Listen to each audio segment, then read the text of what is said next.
சர்வம் சிவமயம். எல்லாருக்கும் வணக்கம். சிம்பிளாக ஒரு சமையல். இன்றைக்கி நாம் பார்க்க போகிற ரெசிபி எல்லாருடைய ஃபேவரட்டான பன்னீர் பட்டர் மசாலா தாங்க. வாங்க எப்படி செய்யலான்றதை பார்க்கலாம். கிட்ஸ்லேருந்து பெரியவங்க வரலும் விரும்பி சாப்பிட்ற பன்னீர் பட்டர் மசாலா தாபா ஸ்டைலில் அதே டேஸ்ட்டோட எப்படி செய்யலான்றதை பார்க்கலாம். ரொம்ப ஈஸி தாங்க. தேவையான இன்க்ரீடியன்ட்ஸ் 4 பெரிய வெங்காயத்தை இந்த மாதிரி ரஃப்பாக சாப் பண்ணி வச்சுருக்கேங்க. அதை லைட்டாக ஆயில் விட்டு லைட்டாக சாட்டே பண்ணிக்கலாம். கூடவே 4 பழுத்த தக்காளி, 4 பச்சை மிளகாய், ஒரு முழு பூண்டும், 1 இன்ச் இஞ்சியும் எடுத்து வச்சுருக்கேன். பாருங்கள், வெங்காயத்தை இந்த மாதிரி வதக்கிக்கலாம். வெங்காயம் கொஞ்சம் வதங்கினதும் தக்காளி நல்லா 4 தக்காளி இருக்குது இல்லைங்களா, அது போட்டு நல்லா கொஞ்சம் சாட்டே பண்ணிக்கலாம். தக்காளி வதங்கினதும் பச்சை மிளகாய், இஞ்சி பூண்டையும் சேர்த்து நல்லா கொஞ்சம் ஒரு 5-6 நிமிஷம் வரலும் வதக்கிக்கலாங்க. நான் முந்திரி ஒரு 20 முந்திரி, 4 பாதாம் எடுத்திருக்கேன். பாதாம் ஆட் பண்ணிக்கோங்க. கிரேவி செம்ம ஸ்மூத்தியாகவும் நல்ல ஃப்ளேவர்ஃபுல்லாகவும் இருக்கும். ஒரு 4 பாதாமும் ஆட் பண்ணிவிட்டு செய்யுங்க. பாருங்கள், நல்லா கூல்டவுன் ஆன உடனே இதை நான் மிக்ஸி ஜாரில் போட்டு ஸ்மூத் பேஸ்ட்டாக அரைச்சி எடுத்துக்கிறேன். ஒரு கடாயில் வெண்ணெய், தேவையான அளவுக்கு எண்ணெயும் சேர்த்து 1 ஸ்பூன் ஜீரகம், ஒரு 4 கிராம்பு, பட்டை, ஏலக்காய் இதை போட்டு நல்லா பொரிக்கட்டும். பொரிஞ்ச மேலே அரைச்சி வச்சுருக்கிற ஸ்மூத் பேஸ்ட்டை நம்ம ஆட் பண்ணிக்கலாங்க. கொஞ்சம் ஒரு 5 நிமிஷம் நல்லா கொதிக்கிட்டோங்க. இப்போ இதுக்கு தேவையான மசாலாஸ் ஆட் பண்ணிக்கலாம். மஞ்சள் பொடி, டேஸ்ட் என்ஹான்ஸ் பண்ணுறதுக்காக ஒரு டீஸ்பூன் சுகர், காரத்துக்கு மிளகாத்தூள், 1 டீஸ்பூன் கரம் மசாலா ஆட் பண்ணிவிட்டு நல்லா மிக்ஸ் பண்ணிக்கலாங்க.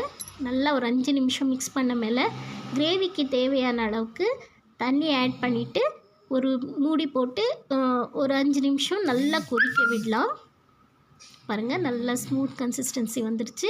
கிரேவி கொஞ்சம் நல்லா கொதிக்கும். லிட் க்ளோஸ் பண்ணிடலாம். லிட் க்ளோஸ் பண்ணுங்க, இல்லைன்னா தெரிச்சிடும். பாருங்கள், பன்னீரை நான் இந்த மாதிரி குட்டி குட்டி க்யூப்ஸாக கட் பண்ணி வச்சுருக்கிறேன். எனக்கு ரொம்ப பெருசாக இருந்தாலும் திகட்டிடும் பன்னீர். ஸோ இந்த மாதிரி குட்டி க்யூப்ஸாக கட் பண்ணி பட்டரில் ஃப்ரை பண்ணி வச்சுருக்கிறேன். சால்ட்டு, ஆனியன் எடுத்துருக்கேங்க. ஆனியன் கட் பண்ணிவிட்டு இந்த மாதிரி சால்ட் போட்டு சாட்டே பண்ணிக்கலாம். அதே மாதிரி கேப்சிகமும் லைட்டாக சால்ட் ஆயில் போட்டு சாட்டே பண்ணி எடுத்து வச்சுக்கலாம். இது வந்து ஃபைனலாக நம்ம கிரேவியில் ஆட் பண்ணிக்கிறதுக்காக. பாருங்கள், இந்த மாதிரி எடுத்து வச்சாச்சு. கிரேவி நல்லா கொதித்து எண்ணெய் பிரிஞ்சு வந்துருச்சு. இந்த ஸ்டேஜில் வந்து நம்ம பன்னீர் ஆட் பண்ணிக்கலாம். பன்னீர் ஆட் பண்ணிட்டு ஒரு 5 மினிட்ஸ் லிட் க்ளோஸ் பண்ணி வச்சிடலாம். பாருங்கள், நம்ம பட்டரில் லைட்டாக ஷாலோ ஃப்ரை பண்ணி வச்சுருக்கிற பன்னீரையும் ஆட் பண்ணிக்கலாங்க. இந்த கிரேவியோட 5 மினிட்ஸ் நல்லா அது பன்னீர் கொதிக்க வரட்டும். லிட் க்ளோஸ் பண்ணிவிட்டு பண்ணுங்கள், இல்லைன்னா ஸ்டவ் ஃபுல்லாக தெரிச்சிடும். அந்த கிரேவி நம்ம மேலேயும் படும், கை மேலேயும் படும். ஸ்மூத்தாக ஹேண்டில் பண்ணுங்கள். பாருங்கள், பன்னீர் கொதித்த உடனே நம்ம ஃப்ரை பண்ணி வச்சுருக்கிற ஆனியனும் கேப்சிகமையும் இதோட ஆட் பண்ணிக்கிறேன். இந்த ஸ்டேஜில் க்ரீம் இருந்துச்சுன்னா நீங்கள் ஆட் பண்ணிக்கலாம். பட் நான் க்ரீம் சேர்க்கல. பன்னீரை வந்து கிரேட் பண்ணி எடுத்து வச்சுருக்கேங்க. கிரேட் பண்ண பன்னீரையும் மல்லி இலையும் தூவி நான் ஃபினிஷ் பண்ணிடுறேங்க. செம்மையான நம்ம பன்னீர் பட்டர் மசாலா ரெடி ஆகிடுச்சிங்க. டேஸ்ட் பண்ணி பாருங்கள். பக்கா தாபா ஸ்டைலில் சூப்பராக இருக்கும். நல்லா நமக்கேற்ற காரம் உப்போட பன்னீர் பட்டர் மசாலா ரெடி ஆகிடுச்சு. உங்களுக்கு வீடியோ பிடிச்சிருந்துன்னா ப்ளீஸ் சப்ஸ்கிரைப் பண்ணுங்கள். மறக்காமல் சேனல் சப்போர்ட் பண்ணுங்கள். வாட்ச் பண்ணதுக்கு தேங்க்யூ.